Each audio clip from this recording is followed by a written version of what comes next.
ক্ষেত্রে উপরস্থ কর্মকর্তার নির্দেশ পালন করার কারণে আমাদের কি কোনো গুনাহ হবে?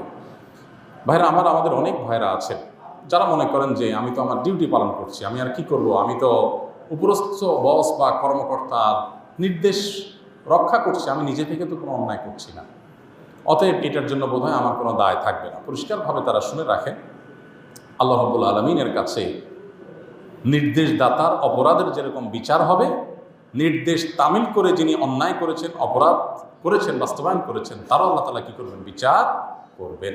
আল্লাহ তাআলা বলেছেন, তাআওয়ানু আলাল বিররি ওয়াত তাকওয়া ওয়ালা তাআওয়ানু আলাল ইসমি ওয়াল উদওয়ান। তোমরা ভালো কাজ, তাকওয়ার কাজে একে অন্যের সহযোগী হও, আর পাপ এবং সীমালঙ্ঘন, আল্লাহর অবাধ্য হওয়ার মতো কোনো কাজে কেউ কারোর সহযোগী হতে পারবে না। আমার আত্মীয় স্বজন, তার মুখের দিকে তাকে একটা অন্যায় করলাম, স্যার বলছেন নির্দেশ, তাই আমি চাকরি রক্ষার্থে করলাম, কোনো আল্লাহ